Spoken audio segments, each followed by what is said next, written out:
اللهم صل على سيدنا محمد يا رب صل وسلم دائما ابدا على حبيبك. اللہ تعالیٰ نے ہمیں پیدا کیا نا, ہمیں بتا دیا کس سے کتنی محبت کرنی ہے اور کتنی محبت کی تمہیں اجازت نہیں ہے. یہ اللہ نے بتا دیا ہے. اگر اللہ کی گائیڈنس کے بغیر ہم چیزوں سے محبتیں کرنا شروع کر دیں تو جیسے بچہ ماں باپ کی گائیڈنس کے بغیر چیزوں سے محبتیں کرنا شروع کر دے تو برباد ہو جاتا ہے. ماں باپ بتاتے ہیں بیٹا یہ شہد ہے یہ کھانے کی چیز ہے, یہ چاکلیٹ ہے یہ کھانے کی چیز ہے, یہ پراٹھا ہے یہ کھانے کی چیز ہے, یہ سموسا ہے یہ کھانے کی چیز ہے, یہ چرس ہے یہ کھانے کی چیز نہیں ہے, یہ ہیروئن ہے یہ کھانے کی چیز نہیں ہے, یہ زہر ہے یہ کھانے کی چیز نہیں ہے. یہ سکھاتے ہیں کہ نہیں سکھاتے؟ حالانکہ دل تو بچے کا کرتا ہے یار تھوڑا چرس بھی چکھ کے دیکھ لو, کرتا ہے کہ نہیں کرتا؟ پھر اگر چاکلیٹیں زیادہ کھانا شروع کر دے تو پھر ماں باپ بتاتے ہیں بیٹا ڈاکٹر صاحب نے کہا ہے تمہارے پیٹ میں جو اتنے کیڑے ہیں نا جو اصل میں تمہارے ابا کے تھے, تو تمہارے جو پیٹ میں اتنے کیڑے ہیں وہ چاکلیٹیں زیادہ کھانے کی وجہ سے ہیں. اب چاکلیٹ سے محبت نہیں کرو, وہ پھر بھی کہہ رہا نہیں میں کھاؤں گا, تو مر جائے گا نا ایک دن. تو جیسے ماں باپ گائیڈ کرتے ہیں کہ کس چیز سے تمہیں محبت کرنی ہے یا نہیں کرنی, اور کرنی ہے تو کتنی کرنی ہے, اس گائیڈنس کے بغیر بچے کو ایسے ہی چھوڑ دیا جائے تو اپنا بیڑا غرق کر لے گا. وہ چیزوں میں اٹریکشن کو دیکھ کر وہ دیکھے گا جو چمکتی ہوئی چیز ہے اس کی طرف جاؤ, وہ پیکنگ کو دیکھے گا. یہی حرکت بڑے ہو کر انسان کر رہا ہوتا ہے. خدا اس کو بتائے گا, اللہ بتاتا ہے ابے بھائی یہ چیز میں اٹریکشن بہت ہے, دل لگانے کی نہیں ہے, یہ اٹریکٹیو ہے دیکھنے میں, دل لگانے کی نہیں ہے, یہ ٹائم پاس کرنے کی چیز ہے, دل لگانے کی نہیں ہے. سمجھ میں آ رہی ہے بات کہ نہیں آ رہی ہے؟ دل کس سے لگانا ہے؟ دل لگانے کی کیوں نہیں ہے پہلے یہ بتا دوں میں. دل لگانے کی اس لیے نہیں ہے کہ اس پہ فنا کا لیبل لگا ہوا ہے, ختم ہونے والی اور بولو فنا ہونے والی. دوسری اس کے اندر خرابی ہے آپ کو آپ کے ہدف سے ہٹانے والی, آپ کو آپ کے ہدف سے ہٹانے والی. مثال سے بات سمجھاتا ہوں. آپ کو کمپنی نے کہیں بھیجا, کسی کوئی کمپنی کا کوئی پروجیکٹ ہے, کسی جنگل میں اس نے بڑا ہوٹل بنانا ہے, رہائشی ہوتے ہیں نا ہوٹل, بڑے بڑے مالدار لوگ آتے ہیں جی شیروں کے بیچ میں ہم ذرا دیکھنا چاہتے ہیں. مالداروں کے شوق بھی عجیب عجیب ہوتے ہیں کہ ہم شیروں کے بیچ میں ذرا ہوٹل ہو, بیگم کے ساتھ ہم یہاں لائف کو انجوائے کریں, چاروں طرف چیتے لومڑی شیر گھوم رہے ہوں. ہوتا ہے بہت ساری دنیا میں. سمندر کے بیچ میں ہوتا ہے, سمندر کے کنارے پر ہوتے ہیں کہ نہیں ہوتے.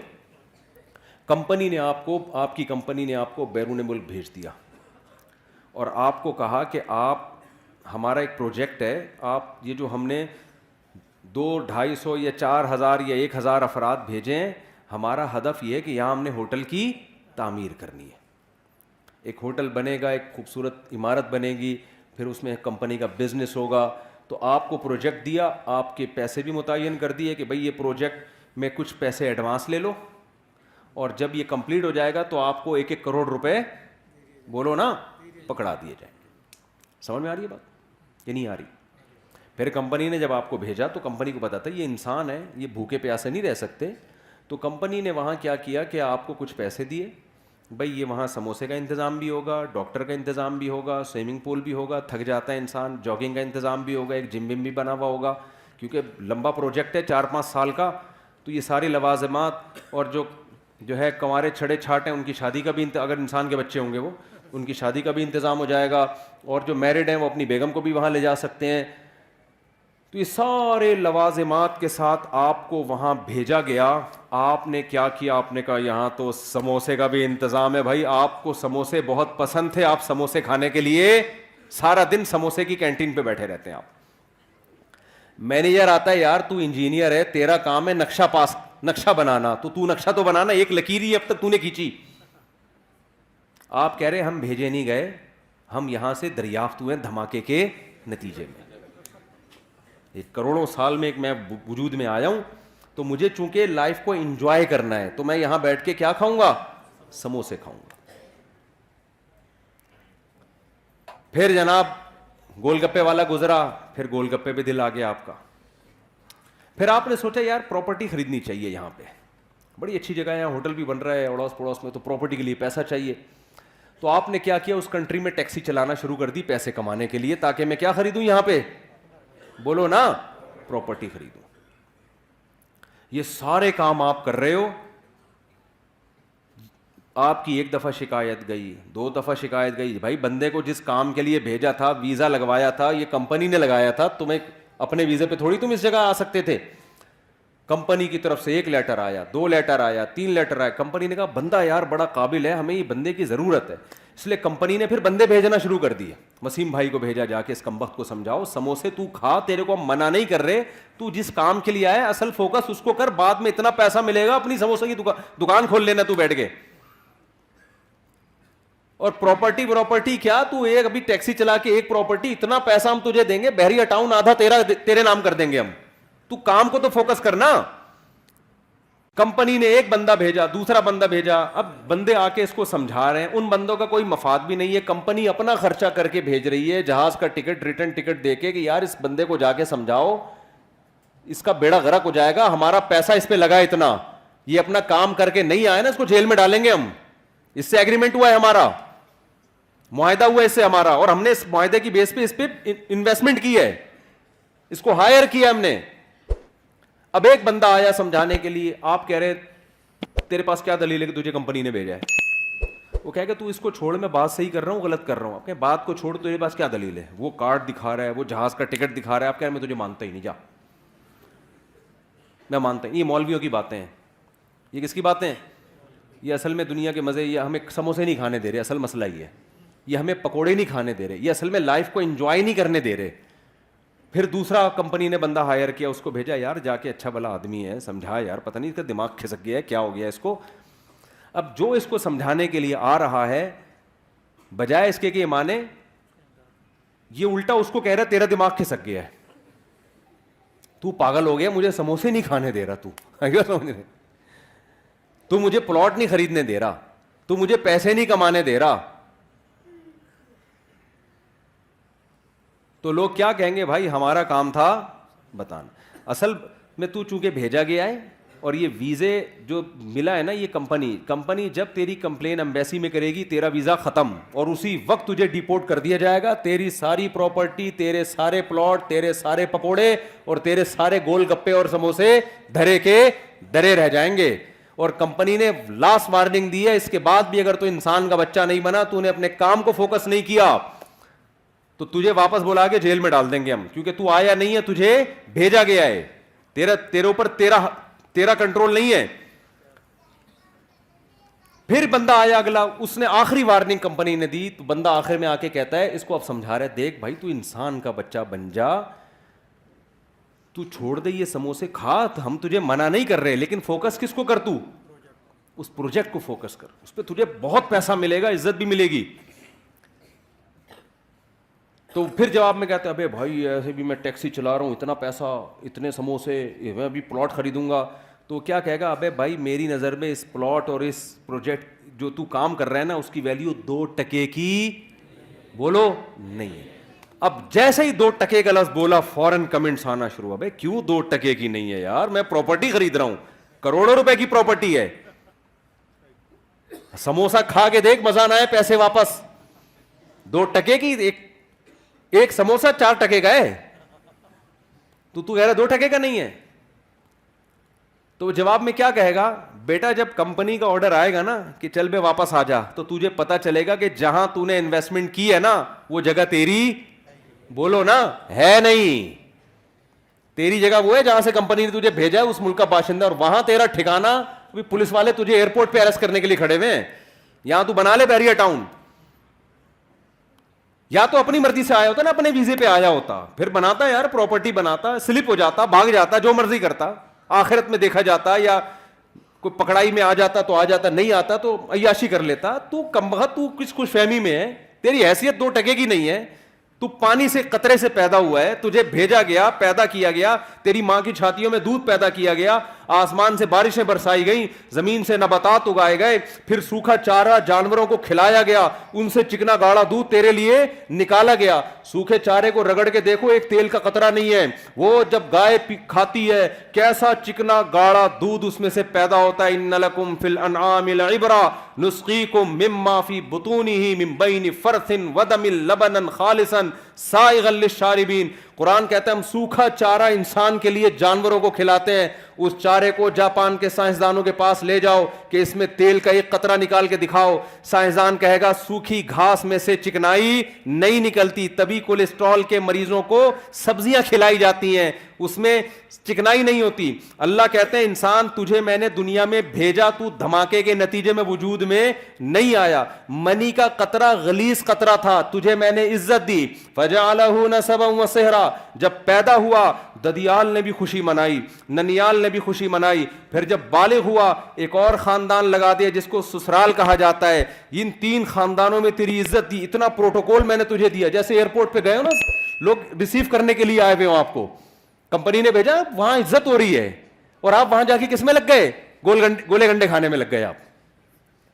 ایسا پروٹوکول اللہ نے انسان کو دیا. پیدا ہوا, آسمان سے بارشیں, الم نجعل لہ عینین, دیکھنے کے لیے 2 آنکھیں دی اللہ نے, ولسانا وشفتین, زبان دی, ہونٹ دیے. کیسی خوبصورت باڈی انسان کی بنائی گئی. لقد خلقنا الانسان فی احسن تقویم, بہترین خوبصورت انداز سے پیدا کیا. وَسَخَّرَ لَكُم مَّا فِي السَّمَاوَاتِ وَمَا فِي الْأَرْضِ, کمپنی نے تو آپ کو صرف سموسوں کی دکان کھول کے دے دی تھی, 2-4 ڈاکٹر بٹھا دیے. اللہ کہتے ہیں جب میں نے انسان کو دنیا میں بھیجا, جو کچھ آسمانوں میں جو کچھ زمین میں سب کا سب تیری خدمت میں لگا دیا میں نے. ساری کائنات تیری خدمت کرے گی. سورج تیری خدمت کرے گا, مشرق سے نکلے گا مغرب میں غروب ہوگا. چاند تیری خدمت کرے گا, ستارے تیری خدمت کریں گے, جنگل کے جانور تیری خدمت کریں گے. تو جب گوشت کھانا چاہے گا لاکھوں کروڑوں بکروں کو ذبح کر دے گا, ان سے زندگی کا حق چھینے گا. تو جب چاہے گا سمندر سے لاکھوں ٹن کروڑوں ٹن مچھلیاں سے زندگی کا حق چھینے گا. آپ فشری میں جا کے دیکھو, کراچی کے ساحل پر روزانہ سمندر انسان کو ایسے رز نکال کے پھینک رہا ہے. لے جا بھائی, مچھلیاں نکل رہی ہیں, انسان دبا کے لانچوں سے مچھلیاں نکال رہا ہے. مچھلی زندہ چیز ہے, اس سے زندگی کا حق انسان چھینتا ہے اپنے زبان کے چٹخاروں کے لیے. خدا نے کہا چھین لو اس سے حق. کیوں؟ میں نے کس کے لیے پیدا کیا؟ تمہارے لیے پیدا کیا. آپ اس سے نکالتے ہو, تجارت بھی کرتے ہو, بزنس بھی کرتے ہو, ساری فیسلٹیز حاصل کرتے ہو. اربوں کھربوں مرغیاں روزانہ ان کی گردنیں کٹتی ہیں, ان سے زندگی کا حق چھینا جاتا ہے تاکہ ان کا گوشت انسان کی خوراک کا حصہ بنے. لاکھوں کروڑوں بچھڑے ذبح ہوتے ہیں ڈیلی بیسس پر, جس کا گوشت انسان کی خوراک کا حصہ بنتا ہے. پوری کائنات انسان کی خدمت میں لگا دی اللہ نے. پھر اللہ کہتے ہیں میں نے تیرے لیے ایک اور کام کیا, تجھے یا تو مرد بنایا یا عورت بنایا, تاکہ مرد ہو تو عورت کی طرف رغبت, عورت ہو تو مرد کی طرف رغبت, تاکہ دونوں کا ملاپ سے دونوں کو ذہنی سکون ملے اور پھر تجھے اولاد ملے, تیرا خاندان آباد ہو. یہ نعمت بھی میں نے تیرے اوپر کی. آپ نے کیا کیا؟ غیر مسلم نے کیا کیا؟ اس نے بولا یار ساری کائنات میری خدمت کر رہی ہے, آسمان سے بارشیں برس رہی ہیں. پھر فالق الحب والنوا, اللہ کہتے ہیں یہ زمین تجھے ایسے روزی دے گی, تو ایک آم کی گھٹلی زمین میں ڈالے گا نا, میں نے تیری خدمت کے لیے ایسے سافٹ ویئر اس میں انسٹال کر دیے ہیں, اس گھٹلی سے ایک پودا نکلے گا, پھر وہ پودا بڑا ہوگا, پھر تناور درخت بنے گا, پھر اس درخت کے پھول آئیں گے, ان پھولوں پہ سینکڑوں اسی طرح کے آم پیدا ہو جائیں گے, اور ہر آم کے اندر ایسی گھٹلی ہوگی. ایک گھٹلی دے کے تجھے زمین پہ بھیج رہا ہوں, یہ اگاتا جا اور کھاتا جا. لیکن کرنا کس چیز کو؟ یہ ساری نعمتیں تیرے لیے مسخر ہیں, تو کسی اور کام کے لیے بنا ہے. انہی میں پڑھ کے خدا کو بھول مت جانا, تو کسی اور کام کے لیے بنا ہے.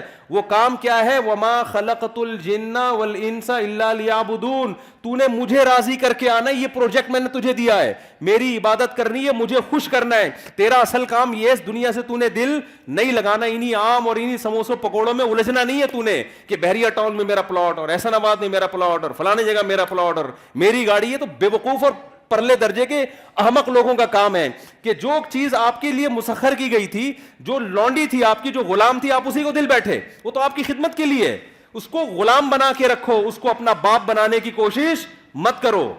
نہیں آ رہی میرا خیال ہے بات سمجھ میں؟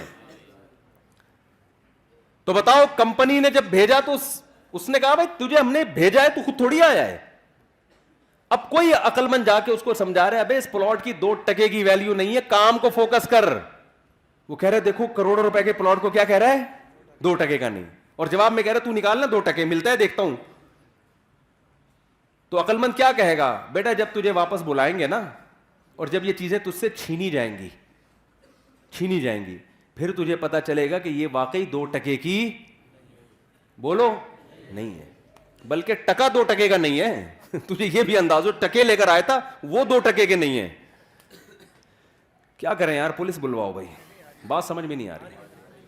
یہ پولیس کا کیس ہے سیدھا سیدھا. پولیس ہی سمجھائے گی، میں آپ کو بتاؤں، یا پھر موت سمجھائے گی. اب پولیس کو کون سمجھائے گا، یہ بھی ایک نیا مسئلہ ہے. پولیس تو جب ہی سمجھائے گی نا، پولیس کی خود بھی سمجھ میں آئے گا.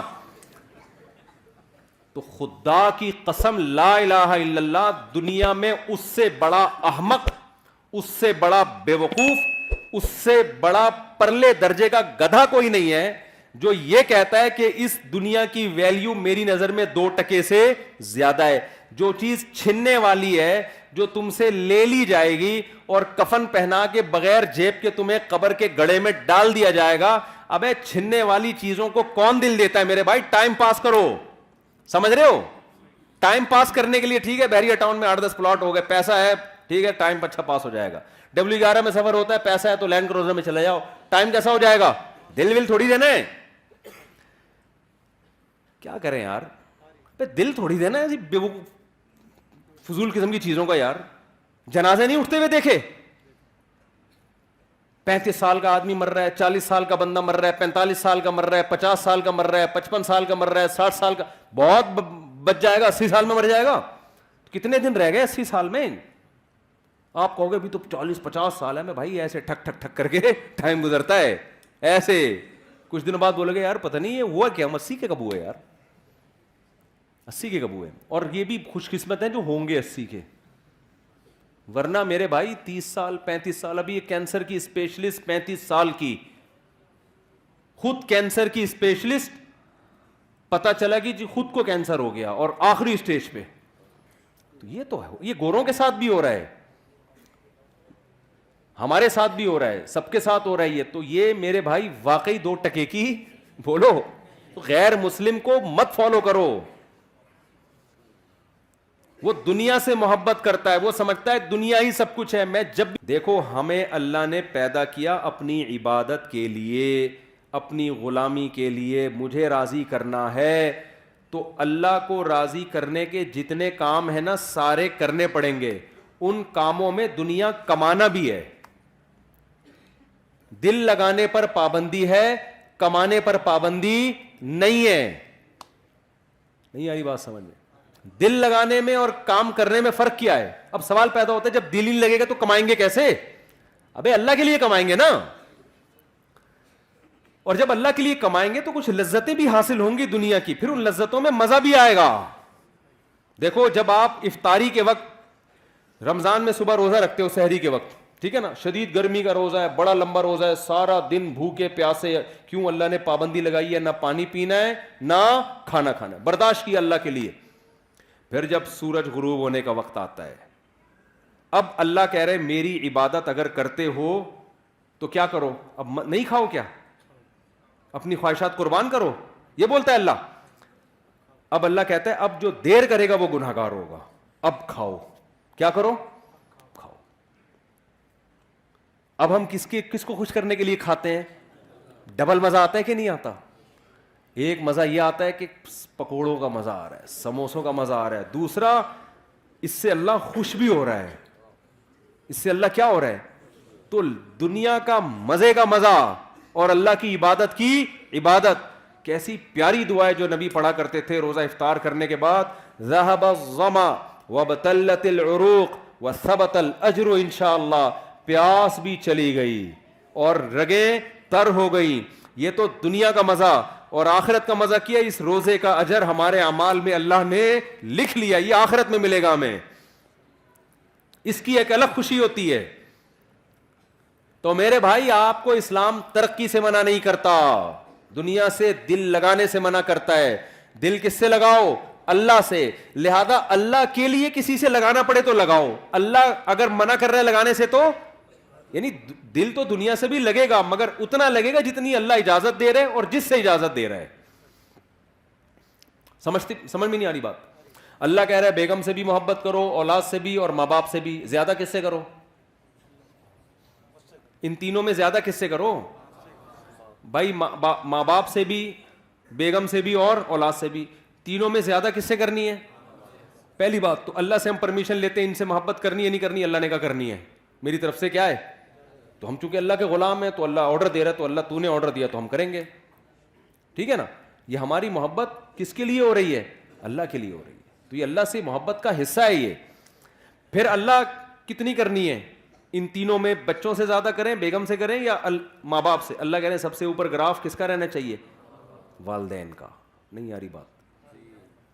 سب سے پہلے کس سے کرنی ہے؟ ابا اماں. نہیں آ رہی بات؟ اے اللہ کتنی کرنی ہے ان سے؟ حالانکہ اس میں دنیاوی مفاد نہیں ہے, کیونکہ ابا بڑھاپے میں بہت بوجھ لگتے ہیں, جوانی میں تو نچوڑ لیا ان کو, اب ریٹائر ہو گئے, اب کھانسنے کے لیے رہ گئے وہ گھر میں, ان کی دوائیاں ہیں, ان کے مسائل ہیں, پھر وہ بڑھاپے میں دماغ چڑچڑا ہوتا ہے, پوچھ رہے ہیں کہاں جا رہا ہے, کہاں سے آ رہا ہے, تو اچھا ہی نہیں لگ رہا ہے, یار یہ کیا ہے یار, میں اپنی لائف کو انجوائے کرنے دو ابا. تو ابا پھر اپنے ابا کے واقعات سنا رہے ہوتے ہیں, بیٹا ہم تو اپنے ابا کے پاؤں بھی دباتے تھے. ابا وہ پرانا زمانہ تھا, ونس اپون اے ٹائم, ابا کو سمجھا رہے ہوتے ہیں. تو اللہ میاں نے کہا کہ جیسے افطاری میں تمہیں سموسے سے دل بہلانے کی اجازت ہے, سموسہ اچھا لگ رہا ہے, میری طرف سے کوئی پابندی نہیں ہے, لگے کھاؤ بھی. تو اللہ میاں نے کہا کہ کچھ چیزیں ایسی ہیں جو تمہیں اچھی لگیں تو میں نے کوئی پابندی نہیں لگائی, جتنی لگ رہی ہیں اور زیادہ اچھی لگنا شروع ہو جائیں, بشرطے کہ اللہ سے آگے نہ نکالو ان کو. لیکن جب ان کا آپس میں کمپیئر ہوگا, تقابل ہوگا, تو سب سے زیادہ محبت ابا اور اماں, ان کی ناراض نہیں کرنا, ان کو ان کے پاؤں میں جنت تلاش کرنی ہے. ایک موٹیویشنل اسپیکرس ہیں, وہ بیان میں شارٹ کلپ میں کہہ رہے تھے کہ جو ماں کے قدموں تلے جنت ہے تو یہ ہر ماں کے قدموں میں نہیں ہے. بعض لوگ بات ایسے ہی کرتے ہیں کہ وہ علم صحیح نہیں ہوتا, جس کی وجہ سے معاشرہ غلط سمت میں جانا شروع کر دیتا ہے. میرا مقصد ان کا مذاق اڑانا نہیں ہے, لیکن یہ بات چونکہ اس سے نوجوان غلط گائیڈ ہو رہے ہیں, اس لیے میں نے کہا اس کی وضاحت کروں گا, موقع آ گیا تو وضاحت کرنے کا موقع مل رہا ہے. پھر انہوں نے محترم نے مثال دی کہ جو ابو لہب کی بیوی تھی جس کے بارے میں قرآن میں آتا ہے اس کے گلے میں رسی تھی اور پھندا لگا اور مر گئی, بڑی کافر عورت تھی نا, تو وہ کافر عورت تھی تو وہ بھی تو کسی بچے کی ماں ہوگی, تو کیا اس کے بھی قدموں میں جنت ہے؟ تو یعنی وہ بتا رہے تھے کہ ہر ماں کے قدموں میں جنت نہیں ہوتی بھائی, ماؤں کی بھی دو قسمیں ہوتی ہیں, کچھ اچھی ہوتی ہیں کچھ بری ہوتی ہیں. یہ غلط گائیڈنس ہو رہی ہے. ہر ماں کے قدموں تلے جنت ہے, چاہے وہ کافر بھی ہو. بات یہ کہ وہ ماں کے قدموں میں ماں کے لیے جنت نہیں ہے, کس کے لیے جنت ہے؟ اولاد کے لیے جنت ہے. میں اگر وہاں موجود ہوتا نا ورک شاپ میں تو میں کہتا ایکسکیوز می سر, ایک بات آپ سے کرنی ہے کہ ابو لہب کی بیوی اگرچہ جہنم میں جائے گی لیکن اس کے بچوں کے لیے اس کے قدموں میں اللہ نے جنت رکھی ہے. قرآن کہتا ہے وَإِن جَاهَدَاكَ عَلَىٰ أَن تُشْرِكَ بِي, کہ اگر تمہارے ماں باپ اتنے بڑے کافر ہیں کہ تمہیں زبردستی شرک پر مجبور بھی کریں, ان کی بات نہیں ماننی, لیکن صاحبہما فی الدنیا معروفا, پھر بھی ان کے قدموں میں تم نے جنت تلاش کرنی, دنیا میں اچھا سلوک کرنا ہے, یہی تو مطلب ہے قدموں میں جنت کا. تو آج کل اولادیں ویسے ہی ماں باپ کو نہیں پوچھ رہی ہیں, اس طرح کی تقریریں آئیں گی تو پھر اپنے ابا اماں میں عیب تلاش کریں گے. وہ ہر بچہ جا کے دیکھا یار میری اماں تو یہ بھی کام غلط ہے, میری اماں کا تو یہ بھی حرکت ٹھیک نہیں ہے, تو اس کا مطلب میری اماں خود ہی جنتی نہیں ہے, تو اس کے پاؤں میں کہاں سے جنت آ گئی؟ اور بھائی آپ کو ابا اماں کے فالٹ نکالنے کی اجازت نہیں ہے. اللہ نے ابو لہب کی بیوی کو برا کہا, اللہ ہے, اللہ کو حق ہے کہ کسی کو برا کہے, کسی کو جہنم میں بھیجے. ابو جہل کی بیوی یا ابو لہب کی بیوی کی جو اولاد تھی اس کو شریعت نے یہی پابند کیا کہ تم نے اپنے ماں باپ کے احسانات کا بدلہ دینے کی کوشش کرنا ہے اور تم نے ان کے ساتھ اچھا سلوک کرنا ہے. نہیں آ رہی میرا خیال بات سمجھ میں؟ تو آپ کو تو حکم ہے کہ آپ کے ابا اچھے ہیں برے ہیں, بھائی آپ کو اچھا سلوک کرنا ہے. تو اللہ میاں, میں یہ کہہ رہا تھا کہ بس بات ختم کر رہا ہوں, ترقی میں پیچھے جب رہیں گے جب یہ اللہ کے لیے نہ ہو. یا آپ کوشش ہی نہ کرو. اللہ نے حکم دیا ہے کہ سارے کام کرنے ہیں کس کو راضی کرنے کے لیے؟ اللہ کو. اس سے پتہ ہے کیا ہوگا؟ یہ ترقی کی اسپیڈ غیر مسلموں سے بھی زیادہ تیز ہو جائے گی, کیونکہ جو کام اللہ کے لیے کیا جاتا ہے نا اس میں جان بہت ہوتی ہے, کیونکہ اس کا اجر کون دے گا؟ اللہ. دیکھو مجھے ایک بات بتاؤ, ڈاکٹر لوگ کہتے ہیں کہ, میں آپ چند مثالوں سے سمجھاتا ہوں کہ جب مذہب کی موٹیویشن ملتی ہے وہ بہت پاورفل موٹیویشن ہوتی ہے. وہ جہاں مذہب کی موٹیویشن نہیں ہوگی وہاں جان نہیں ہوتی.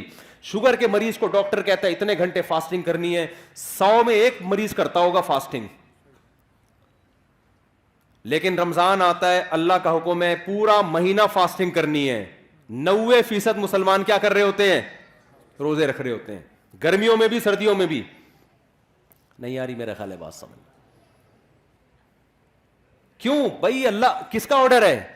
تو یار جو قوم صبح سے کہ رات تک اللہ کے لیے بھوکی پیاسی رہ سکتی ہے وہ پڑھ نہیں سکتی اللہ کے لیے؟ نہیں آ رہی بات. وہ پڑھے گی کیوں نہیں پڑھے گی؟ اس کو بتانے والے لوگ شارٹ ہیں مارکیٹ میں. وہ مذہب کا صرف ایک پہلو سامنے رکھا ہوا ہے اس نے. اور سب سے بڑی بات یہ کہ یہ کام تھا ہماری حکومتوں کا. حکومتیں ذمہ داری پوری نہیں کر رہی ہیں. پڑھائی کا نظام تو دیکھو نا. کوئی بھی مجھے آ کے کہتا ہے نا اسکول میں پڑھتا ہوں, میں کہتا ہوں پڑھتا نہیں ہے, یہ بولو کہ میں اسکول میں نہیں پڑھتا ہوں. جھوٹ نہیں بولا کرو. تو یہ تو سسٹم مذہب کا نہیں ہے. یہ خرابی جو ہم ترقی میں پیچھے, ہمارے حکمرانوں کی پالیسیاں ہیں. ورنہ میں کے پی کے گیا ہوں نا, وہاں دین اور مذہب زیادہ ہے. وہاں ایجوکیشن کے ریشو پورے پاکستان میں سب سے زیادہ ہے. پورے پاکستان میں کے پی کے کی جتنی آبادی ہے نا اس کے لحاظ سے لٹریسی ریشو کے پی کے میں پنجاب اور کراچی کی نسبت زیادہ. کیوں؟ وہاں دین اور مذہب کیا ہے؟ زیادہ ہے. دین اور مذہب زیادہ ہونے کی وجہ سے جو اخلاقی برائیاں ان کا ریشو کیا ہے؟ کم ہے. جب اخلاقی برائیاں کم ہوتی ہیں تو آپ اپنے ہدف کو فوکس کرتے ہو. تو اس لیے اللہ آپ کو ترقی سے منع نہیں کر رہا. المومن القوی خیر من المؤمن الضعیف. حدیث میں آتا ہے طاقتور مومن اللہ کو کمزور مومن سے زیادہ محبوب ہے. تو طاقت میں جسمانی طاقت بھی ہے, طاقت میں ایجوکیشن کی طاقت بھی ہے, طاقت میں دولت کی طاقت بھی ہے, طاقت میں ٹیکنالوجی کی طاقت بھی ہے. لیکن یہ تمام طاقتیں کس کے لیے ہوں گی؟ اللہ کے لیے ہوں گی. جب اللہ کے لیے ہوں گی تو دل اللہ سے لگے گا, ان طاقتوں سے نہیں لگے گا. لہذا کسی کو یہ طاقت مل گئی ٹھیک ہے, نہیں ملی تو کیا سوچے گا؟ بھائی میرا مقصد تھا اللہ کو راضی کرنا, وہ کیا ہو گیا ہے؟ پورا ہو گیا ہے. مفتی طارق مسعود صاحب کے بیانات سننے کے لیے youtube.com/مفتی طارق مسعود کو سبسکرائب کریں. اور اگر آپ لائیو ویڈیو کو کبھی بھی مس نہیں کرنا چاہتے ہیں تو سبسکرائب کرنے کے بعد بیل آئیکن پہ کلک کرنا مت بھولیں. جزاک اللہ.